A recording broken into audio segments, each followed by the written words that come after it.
सच्चा प्रेम क्या है?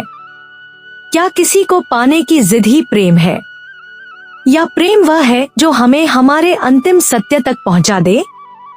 हम इस संसार में आते हैं, इच्छाओं, सपनों और संबंधों में उलझ जाते हैं, लेकिन क्या यही जीवन का लक्ष्य है? शास्त्र कहते हैं जीवन का वास्तविक लक्ष्य भगवत प्राप्ति है। तो आइए एक अद्भुत कथा के माध्यम से समझते हैं सच्चा प्रेम क्या है।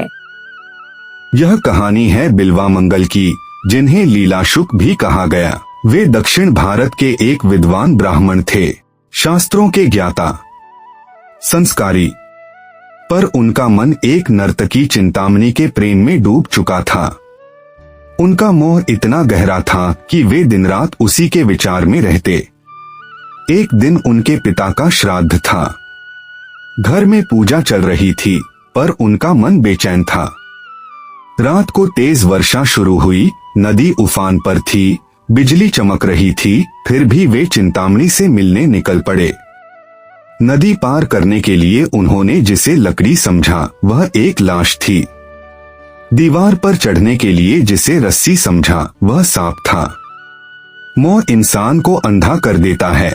जब वे भीगे हुए उसके सामने पहुंचे, चिंतामणि ने कहा, इतना प्रेम यदि तुमने भगवान श्री कृष्ण से किया होता तो तुम्हें भगवान मिल गए होते।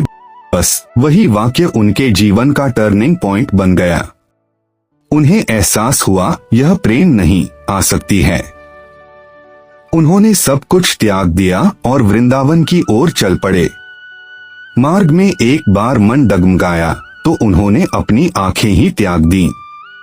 बाहरी दृष्टि चली गई, पर भीतर की दृष्टि जाग उठी। वृंदावन में वे दिन रात कृष्ण नाम जपते, रोते, गाते रहते। एक दिन एक नन्हा बालक आया और उनका हाथ पकड़कर चलने लगा। वह उनसे बातें करता, हंसता, मार्ग दिखाता। बिल्वामंगल उसके स्पर्श से अनोखा आनंद अनुभव करते। एक दिन उन्होंने उसका हाथ कसकर पकड़ लिया। अब मैं तुम्हें जाने नहीं दूंगा। तभी चारों ओर दिव्य प्रकाश फैल गया। वह बालक स्वयं भगवान श्री कृष्ण थे।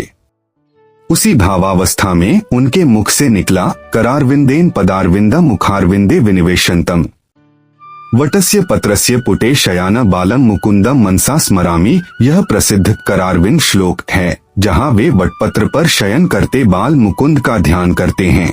आंखों से अंधे होकर भी उन्होंने जो देखा वह हृदय की आंखों से देखा। इसी अनुभव से जन्म हुआ महान भक्ति ग्रंथ कृष्ण कर्णामृत का। उनकी रचनाएं कृष्ण प्रेम से भरी हुई हैं, माधुर्य, विरह और समर्पण से उत्प्रोत। अब सोचिए, क्या चिंतामणि दोषी थी? नहीं, वही उनके जागरण का कारण बनी। कभी कभी ईश्वर हमें झकझोरने के लिए किसी को माध्यम बनाते हैं। तो प्रेम क्या है? लौकिक प्रेम कहता है तुम मेरे हो, भगवत प्रेम कहता है मैं तुम्हारा हूँ। आज का प्रेम अक्सर अपेक्षाओं पर टिका है, लेकिन सच्चा प्रेम हमें मुक्त करता है, ऊपर उठाता है। बिल्वमंगल की कहानी हमें सिखाती है मोह भी मार्ग बन सकता है यदि दिशा बदल जाए। संसार का प्रेम क्षणिक है, पर भगवत प्रेम शाश्वत है और अंततः जीवन का लक्ष्य केवल एक है, भगवत प्राप्ति।